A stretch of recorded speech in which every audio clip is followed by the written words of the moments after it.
Welcome back to the channel, everyone. My name is Greeditational. Today we'll be going over round 3 of the $1,000 Little Cup tournament I am hosting, where some of the best Little Cup players of all time are competing against each other. We're almost halfway through the Swiss stage portion of this tournament, and the teams people are using are only getting crazier from here on out. But first, let's have a quick recap of how this tournament works. Players go through a tier veto system, where they alternate between picking and banning different generations of Little Cup tiers, with the 3 tiers remaining being played in a best of 3. This video is only a recap of the highlight games that happened during this round, so if you want to see all the games live or watch all the replays, be sure to check out the links in the description to both my Discord, where the live matches are posted, or the Smogon forums, where you can also find the usage stats of the Pokemon used in this tournament. If you enjoy this kind of content, be sure to like the video and subscribe to my channel, as videos covering the remaining rounds and then Top Cut will also be posted here. Anyways, let's get into the matches. In the first Gen 3 Little Cup game we're covering for this tournament on the channel, we have Hazup playing against Lokifan. As we saw from last round, Lokifan is a very prominent Scarlet Violet player, so maybe a bit out of his depth within this old gen, and he's playing against a pretty tough opponent, Hazup. While not known for being really good at Gen 3, is probably one of the greatest Gen 4 to Gen 7 players of Little Cup of all time. Let's first see what the leads are going to be, and we have a Carvanha into a Pineco, so we already can see what this Carvanha is going to be clicking here. But note, this isn't Gen 5 where he gets speed boost, so he is also limited by the physical special split, and Pineco really known for trying to just set up those hazards. As it clicks Crunch, Special Crunch for 58%, it's a lot of damage. Hazup goes into the Ghastly on Boom, which is a really good click as Abra comes out, which then doubles into the Elekid on Carvanha. Really good switch there by Lokifan, as he then goes for a substitute, trying to play it safe on who could potentially be switching in. Voltorb then reveals itself to be Thunder, so this could potentially be a rain team by Hazup here for running Thunder. Thief gets clicked into the Elekid as it steals its Citrus Berry, as another Thief gets clicked as well, and Rain Dance finally goes up as he clicks Thief a second time. The Voltorb is finally going to get knocked out, but his Kabuto seems to be the Mon to switch in. It goes for a substitute, hoping this Elekid potentially would switch out, but it doesn't do so, as it just clicks Thunderbolt and clicks Rock Slide to get the revenge kill. It finally clicks Knockoff into the Wailmer as it reveals Surf and kills it with the Rain boost. Execute then comes out on the other side, but it just dies to Boom. So it looked like Hazup here running a double weather kind of team, as Ghastly just sets up the Rain again for Horsey of all Pokemon. Now it is going to take that Icy Wind really well and still be faster than this Duskull.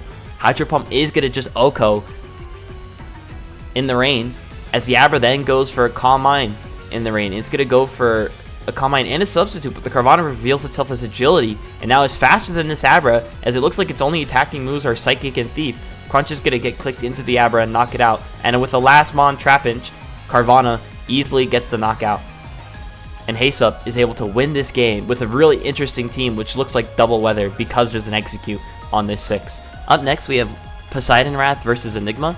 Poseidon Wrath, he's a relatively underrated player with some pretty solid results across all tiers of Little Cup. However, he's going against Enigma.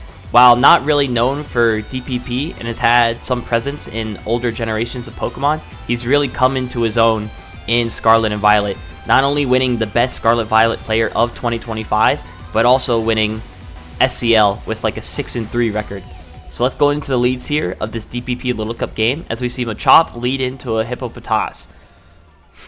Gligar is going to switch in against the Earthquake, obviously good click as Defying Resist. It's going to reveal Hidden Power, most likely a Hidden Power Ice 2 hit Gligar, as it procs the Berry. Aqua Tail is going to get clicked for 53%, proc the Hippo's Berry. Hidden Power is going to get clicked again, and this time doing way more damage, doing the 74.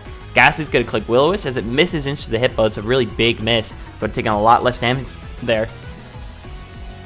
As it then goes to click Substitute as the Leap switches in. It then goes for another Will-O-Wisp, not trying to Boom on the Rock type within the sand, get a good burn into it. Machop is going to come in on the Ancient Power, not take much damage. Also, if we go for a Fighting move here, so it reveals Bronzors in the back. He actually opts to go for an Ice Punch, perhaps predicting the Hippo to come in.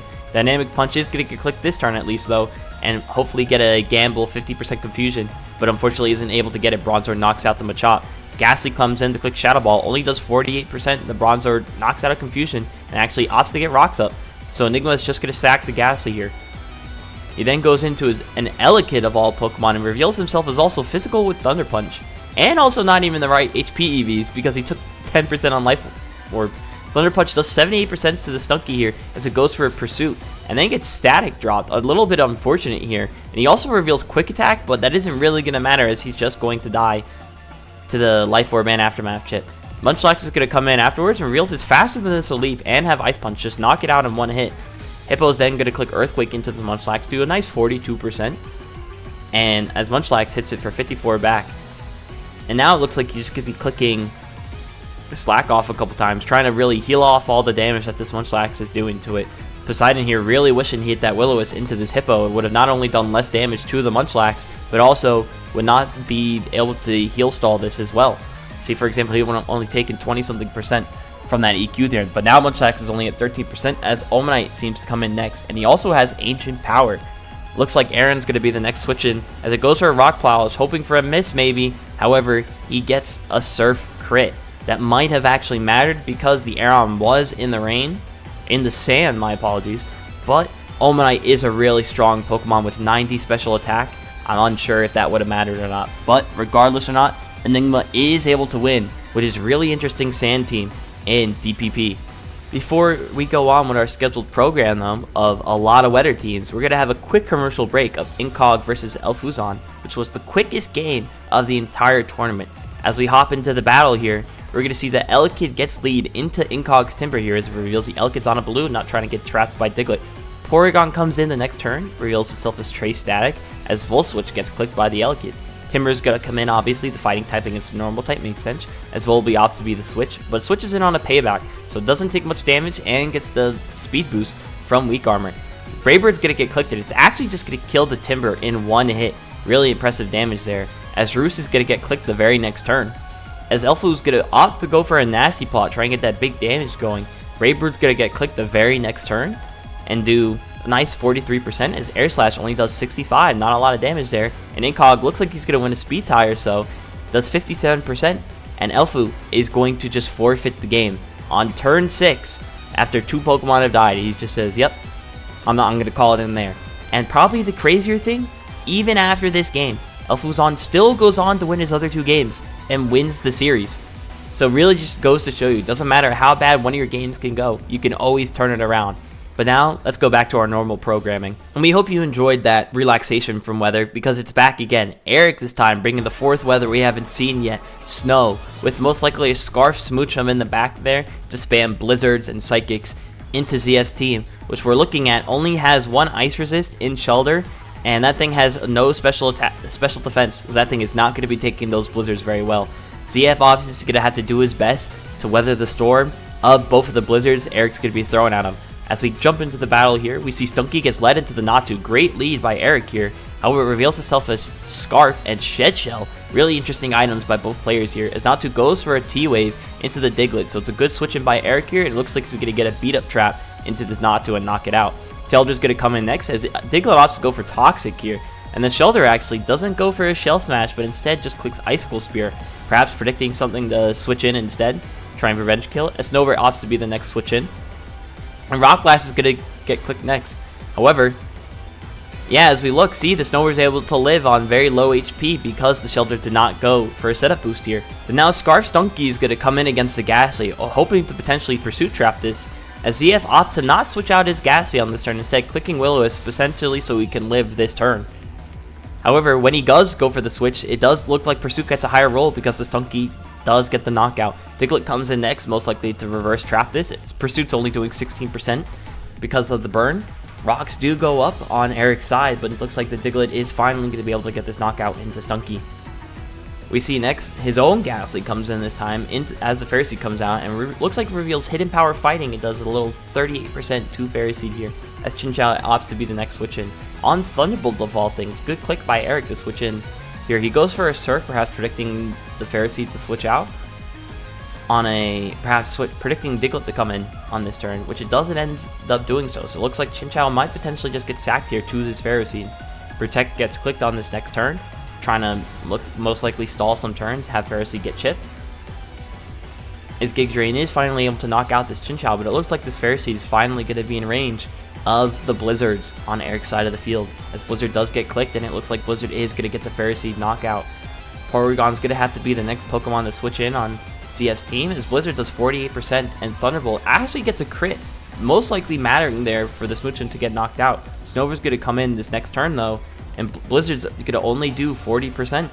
Blizzard's going to get clicked again, but he gets a crit right back. Really fortunate for Eric here, I guess, making up for that crit that happened to him earlier. EQ's going to get clicked into this Diglett as he reveals Ice Charge last. Doesn't kill the Diglett, however, with the Hail Chip, it is going to get knocked out. And Eric is going to win this game with his Weather team. And after 3 rounds, we're finally covering one of my games on this channel for this tournament. I'm playing Colin, who is a really respectable old gens player and current gens player. I've teamed with him multiple times. He's a really great guy, and he's also really good at Pokemon. This is game 3 of our series. I won in Oras. I won in Black and White. He won in Sword and Shield, so we're going to ADV last in our series. And it should be a pretty scary one for me because I'm not very good at ADV. As we'll go look at the leads, we see I get Whalmer into a Doduo here, so I'll immediately get a switch out into my Snubbull and take 60% from this Doduo, most likely a Choice Banded Doduo, as I go double back out, predicting the Doduo to switch out, but it's a good stand by Colin there as he doesn't. I click Surf and I crit the Chinchou back. Pretty fortunate by me there to get the Berry proc already, as I go for an Earthquake, not opting to Boom for some reason, so now this Chinchou is just gonna be able to get a free kill on me. I have to go into my Abra to revenge kill, however, there's a Houndour to basically wall me and gets the crit and kills me, and now it's looking really dire for myself. I click Surf to try and kill the Houndour as Chinchou is finally sacked, as Execute comes in, and I go into my own Houndour, and I reveal Endure to actually live the explosion and reveal that I'm Slackberry. I then go into a Lilip to then dodge the quick attack from Doduo, and I double out going into my Chinchou. I actually dodge a Will-O-Wisp here as I click Thunderbolt into the Ghastly. He then steals my Citrus Berry. Going to be a big deal if I'm trying to deal with that Houndour in the back, but I get a very fortunate paralysis into the Ghastly. I go into Houndour as the Ghastly gets paralyzed, and then I Pursuit Trap it as it tried switching out. His own Houndour switches in as well, as it looks like I win a speed tie and get a good decent amount of chip off with Crunch. I go into Chinchou to try and click Surf again, but Snubbull takes 48% as I go back into my own Snubbull. Colin opts to go for a Bulk Up here, as I go click Double Edge, and the Doduo actually lives on 1 HP and does reveal itself as Choice Band as Drillbleck knocks me out. He then opts to sack the Doduo here as I go for a Surf. Now in the 2-on-2, he goes into his own Houndour and clicks Endure, revealing himself as also Slackberry. But this time, predicting a switch, he actually goes to click Sunny Day, as I just stated, and click Surf. Thunderbolt then gets a roll into the Snubbull, and even after how badly the first couple of those turns started, I am able to win this game and move on to an undefeated record of 3-0. Next in Sun and Moon, we have my good friend Reg playing Trace. Reg is bringing a pretty standard looking team with a fighting type Vullaby. He's got his fighting resist and his Vullaby switch-ins as well as the special attacker, while Trace is opting for something a little more interesting with Snubbull as the options of the fighting resist and a Munchlax, which will most likely be Recycle, trying to wall those special attackers like the Abra on Reg's team. As we finally jump into the battle, we see Vullaby leads into the Mareanie and reveals it's actually a pretty fast Mareanie or a slow Vullaby, as that Scald goes first. It reveals it's actually a speed tie between the two. Scald didn't get the burn there. Let's see if he gets this burn on the second turn. Does not, as the berry just gets proc. Poniard then has to switch in on a knockoff, and Vullaby gets pivoted in as Hidden Power is revealed, most likely Hidden Power fighting, as Bravery gets clicked into this Onix. Onix opts to click Stealth Rocks as Knockoff is clicked into the Onix a second time, as Rock Blast is finally clicked, but Red switched out into Timber as it's going to take a decent amount of chip from that Rock Blast. Snubbull switches in against the Timber as it's doubled out actually for the Poniard. Poniard's most likely going to get Rocks up itself, actually opts to click Knockoff into the Mienfoo here. Mienfoo clicks HJK into the Abra because that Mareanie is such at low HP, couldn't switch in twice. Poniard then doubles in as the Onix switches in, and then the Poniard has to switch out as the Vullaby came in. Timber has to take another Rock Blast here. Is already at dangerously low HP, already at base under 50% now due to those Rock Blasts. Goes for a Mach Punch, doesn't opt to drain, has to take a Fake Out now, and most likely might get sacked this turn. No, Reg opts to go into his Vullaby and get his Berry Juice proc. Now getting the speed boost from the weak armor ability on Vullaby. Onix finally comes in on this last turn, but has already revealed itself as not weak armor. Trace opts to not sack the Onix there, instead goes into his Vullaby, who's already lost its item. Doesn't have weak armor its own though, most likely Overcoat, as the Vullaby lives on barely low HP and kills the thing. Abra then switches in to try and kill the Vullaby, but is unable to do so and actually gets targeted by Pursuit. And is now going to start spamming Psychic, hoping to beat this Munchlax, but Recycle showing why it's a pretty good item on this Pokemon, only taking 40% and getting that Berry Juice item back. Ponder then is the switch trying to get rid of that Berry Juice, but he actually goes for a Stealth Rocks trying to make sure the Volibee dies, but just kills it the next turn. Mienfoo comes in as he just goes for an Ace JK and does get the kill. Mareanie comes in the next turn as Trace goes for a U-turn, and opts looks like sack the Onix potentially, but it was a good switch in because he only clicked recover. Reg has to go into Mudbray and takes 54%, revealing his to be a Choice Scarf Mudbray. It looks like Heavy Sand gets clicked. The Snubbull lives on 1 HP because of Intimidate and gets Berry Juice to go back up to full. Munchlax comes in the next turn because it's also a really heavy Pokemon, only takes 10% from that -1 Heavy Slam. Recycle gets clicked as the Timber pivoted in, and the Mareanie is pivoted in next as the Snubbull comes in, trying to switch in on that Timber. Ghastly is to switch in to the Mareanie here as it goes for a Sludge Wave, and then Sludge Bomb gets kicked into this Mareanie as it actually opts to be Iron Defense. And Ghastly goes for a Z move, but it's actually Twinkle Tackle from Dazzling Gleam. And it looks like the only move that this Ghastly has is Sludge Bomb for this Mareanie. And if we skip a couple turns forwards, we'll finally see that Reg goes for an attack into this Ghastly finally and reveals the Scald after getting all the way to +6 defense, and he gets a very crucial burn. So what he's able to do from here, from taking these Sludge Bombs, is he's able to be at near full HP and +6 defense. So now Trace is in a really scary position on how he's going to finally be able to knock out this thing. He goes for a Scald into the Munchlax and gets the immediate burn as the Munchlax went for a Curse. That's really crucial here, as the Timber is the next switch in as he goes for a second Curse. Timber goes for a Drain Punch and does 47% to this Munchlax, but it is going to recycle that Berry Juice back and heal all the way back to basically full. Snubbull is going to switch in against the Timber as Trace switched out as he goes for another Drain Punch, only doing 21% here through the resist and -1. Snubbull goes for a Thunder Wave as Timber opts to just click Ice Punch, and Mareanie is going to switch in against the Snubbull now on a Play Rough. So goodbye Reg there to not let this Mareanie get paralyzed, because it looks like this Mareanie might actually end up winning the game. Onix finally comes in as it looks like the Timber might get sacked here. EQ does 36%, doesn't get full paralyzed, which is really crucial there because he's able to knock out the Onix. And now it's looking like this Mareanie might win the game from here. The Scarf Mudbray comes in, knocks out the Mienfoo, and Munchlax is going to have to do its best. Takes 63% from Earthquake and recycles all the way back, but it is burnt. It's going to take another Earthquake, it's going to take another 60%. And to not and to spare you with how this goes, he just spams it and spams it and spams it until he finally goes for a Curse, but it's not enough. And the Munchlax goes down. And Reg, what really looked like a rough game at first, looked like he was really far down behind. The Mareanie was able to come in clutch and get multiple kills, beating that Z-move Ghastly 1v1, and he's able to win this game. In another game of Gen 7 Little Cup, we have Ace Hunter 1 versus Corkscrew. Ace Hunter was voted 2025's Best Sun and Moon Little Cup Player of the Year, while Corkscrew, not nominated for the category, is still known for being very good at this tier. As we hop into the battle here, we see Mareanie leads into the Rufflet and takes only 16% from a U-turn as he goes into his own Mareanie, most likely going to trade Knocks and Scalds into each other. Ace goes for a Knock into the Staryu as it reveals its Z move and reveals Hidden Power Fire into the Ferroseed. Really good click there by Corkscrew as Snivy comes in to revenge kill, most likely a Choice Scarf Snivy here. Volby comes in, only takes 28% as it doubles out, and the Staryu comes in next turn. Misses a pump into the Volibee, so Mareanie comes in the next turn, but here's the Z move and reveals its Gigavolt Havoc, and the Mareanie is knocked down. Now Ace Hunter in a really rough spot. Snivy switches in, then doubles out for Onix as the Stealth Rocks go up, but it reveals Hidden Power Volibee, does 60% to the Onix. Snivy's able to come in again off another double and do 60%, finally knock out that Staryu and make it so those hazards are staying up. But of course, it's a defog Volibee. It's going to be rough for Ace Hunter to win this game from here, starting down so low. He clicks U-turn into the Onix as it gets now a speed boost. Could be faster than the rest of the team as Timber opts to be the switch in. Goes for a Drain Punch here into potentially a Mach. Sludge Bomb gets clicked as he goes for another Drain Punch, trying to get as much damage into this Mareanie as possible. Recover gets clicked this time as it gets knocked off. Could be really good for Ace Hunter for the Snivy to win the game. And it also reveals Covet, stealing the Timbers of Violite. He's going to go for another Surf, do 48%, as Ace Hunter is just spamming Drain Punch, doesn't want to give any of those birds a free switch in. Onix is going to come in on Sludge Bomb, doesn't get poisoned, he opts to go for Stealth Rocks, as the Diglett is just going to click Earthquake.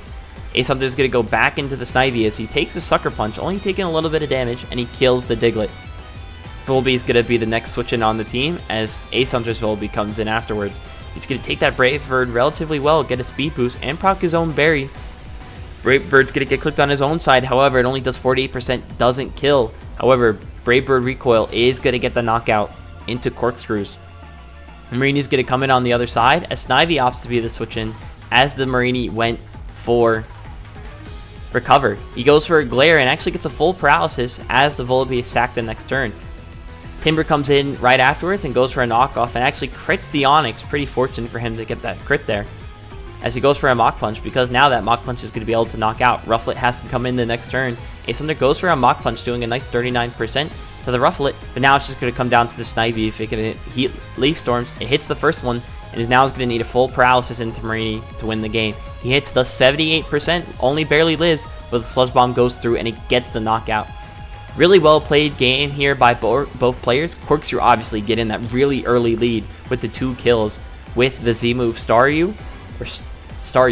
However, Ace Hunter is able to really turn it into a game afterwards to bring it down to a last mon situation where a full paralysis wins in the game. However, but it's just not lucky enough to be able to get it. And we'll go on to our final battle. In our final battle, in our third game of Sun and Moon Little Cup in a row, we have Jox versus Kither. Jox is known as one of the best Gen 6 Little Cup players of all time, so a little bit out of his territory here with Gen 7. And he's going against Kither, who was voted 2024's best Little Cup player of the year. Both of them having some relatively normal enough teams, or at least Kither is, because we look at Jock's side and we see a Woobat. Woobat, as many of you might have known, was banned in Gen 8 because of its synergy with Grassy Terrain and Simple Grassy Seed being able to get +2 defense when it consumed its item, and that. So we'll really have to see how Jox is going to try and make use of that Pokemon in this battle.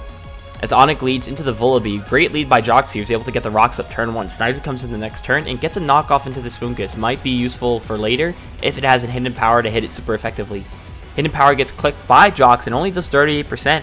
Now he has to be scared of dying to hidden power, so he pivots out into the Staryu Onyx. Good pivot there. Goes for a Psychic, predicting perhaps something else to switch in. But the Pharisee comes in and now gets his own rocks up. Fungus comes in on the Pharaoh with Snivy, opts to be the switch in, goes for a Synthesis as Jox just goes for another Giga Drain. Leaf Storm is clicked into this Fungus. Perhaps he doesn't have a move to hit him, but finally Sludge Bomb is revealed. The 67% doesn't get a poison though, so Snivy's able to live on 1 HP. He clicked Leaf Storm again. It's a really tragic miss there for Kither. Predicted the Staryu switch in and would have gotten a kill. Mienfoo comes in as Stealth Rocks are clicked on the other side, and he gets a knockoff into this Spritzee. Might be useful for later for this Mienfoo to go win the game. He clicks U-turn into the Timber as Staryu opts to be the switch in for Jox. Now that Staryu's in, it's going to go for a Recover, most likely not having moved to beat this Pharisee. Pharisee goes for a knockoff into the Fungus, who's already lost his item though, as Mienfoo opts to be the switch in as Volbeat comes in for Kither. Mienfoo goes for a Fake Out, trying to get additional chip into this Volbeat as it gets to flinch and weak armor boost. Onyx is the switch in as it goes for Protect. Goes for another Protect here, trying to see the Scout, as Jox predicted a switch out, and clicked Earthquake. However, Hidden Power is clicked, most likely Hidden Power fighting here, as the Onyx finally goes for Rock Blast and gets the first kill of the game. Diglett's going to come in the next turn though and click Earthquake to Revenge Trap. It doesn't reveal a Life Orb. Mienfoo's going to come in as the Snivy gets sacked for Kither's side. Spritzy's going to come in on the other side of the battle as U-turn is clicked, as Fungus comes in for Jox's side. As Moonblast gets clicked, only does 20%. Fungus is able to live, switch out, and get more regeneration health. Staryu switches in, goes for a Scald here, gonna perhaps fish for a burn. Protect gets clicked on the next turn as Jox smartly clicks Recovery here. Now they're both back to near full HP. Pharisee is going to come in on the very next turn as Rapid Spin is clicked. Get some additional chip on this Staryu through Iron Barbs. Fungus is going to get sacked on that turn as well to the knockoff from Pharisee. Mienfoo's going to have to come in to see if it can HK the Pharaoh, but Spritzee switches back in again. Ponder's going to come in on Wish as the Spritzee clicks Protect, get most of its health back against this Steel type. Pharisee's going to come in against the Poniard as Iron Head is clicked again, and it's a very crucial crit there. However, it reveals itself as Berry Juice and actually goes all the way back to full HP. Gets a flinch into this Pharisee, a bit annoying for Kither there, but he actually gets a second flinch. Really unfortunate game so far, as the rocks finally go up, but now the Pharisee's back at 50-something%. High Jump Kick gets clicked into the Spritzee as Mienfoo U-turns out, and Staryu comes back in again. Wish gets clicked as Mienfoo comes back in predicting the Fairy Seed to come in on the Wish. However, it doesn't happen. So Spritzee gets another Protect on Fake Out. U-turn gets clicked by this Mienfoo. A Staryu has to come back in against this Spritzee, and it reveals Calm Mind. Staryu goes for the Rapid Spin and only does 57%. And gets the minus special attack drop. Staryu then goes for a recover as Moonblast gets clicked. Lives on 2 HP here. Staryu's fishing for a Scald Burn here. Let's see if he gets it. Does finally gets it as Moonblast is kills the Spritzee here. Woobat's finally going to come in and clicks Calm Mind against the Spritzee. Only does 41%, however, gets that special attack drop, so it's back down to neutral. Woobat's going to reveal itself to have Roost as well, so it has that +2 special defense, but it's going to switch out here as the Diglett went for a Rock Slide. Mienfoo comes in, it clicks another U-turn against the Spritzee here as Woobat comes back in to try and 1v1 this Spritzee. Clicks Calm Mind again, gets a +2 special defense boost, now only takes 21%, and reveals its Z move, and it's Z Reflect, and now all of a sudden there's a Reflect up and +1 defense on this Woobat. It goes for a Roost, trying to 1v1 this Spritzee here as it goes for a Wish. Kither goes for a Protect as Jocks clicked the attack there and doesn't go for another Calm Mind. Clicks Air Slash, does 56%. As Moonblast gets clicked again and gets another special attack drop, getting really lucky with the Spritzee here. Goes for another Moonblast and he crits the Woobat. Really unfortunate for Jocks there. Looks like a game-ending turn. Spritzee no longer going to be kept on Kither's side of the field as Timber comes in. Looks like trying to perhaps trade knockoffs into this Mienfoo so Diglett can kill it later. The Timber does click knockoff. However, he might be in range of an HJK here as he opts to switch out. As Jock, maybe predicting this, clicks U-turn and goes into his own Ponyo here. Clicks Iron Head, hoping to get a flinch so he can knock out the other two Pokemon on the other side of the field. Doesn't unfortunately get it as Thunder Wave gets clicked. Ponyard's still faster, at least, than this Fairy Seed. However, it looks like Diglett's going to come in the next turn and revenge kill this Ponyard. Mienfoo's going to come in afterwards and click Fake Out. Not do enough to kill this Diglett as Earthquake gets clicked. And now it looks like it's going to come down to if Kither can get a crit into this Mienfoo. Mach Punch gets clicked. It does 31%, doesn't crit. But Jocks misses the high jump kick and Mienfoo dies. Unfortunate way to end the battle. Really unfortunate series of events for both players, with Kither missing that Leaf Storm into the Staryu on the prediction switch in. Jocks getting crit by Moonblast and then dodging the HJK. Battle really could have gone either way had none of the luck happened. However, Pokemon is the game we play as Kither wins this battle. And that's going to do it for this video. The results of round 3 will be on your screen now as this tournament is now officially halfway through the Swiss stage. If you want to continue watching content like this video and subscribe to my channel as it really helps out a lot. It really lets me know that people are enjoying the content that I'm making on this tournament. Anyways, we'll see you with the next video. Peace.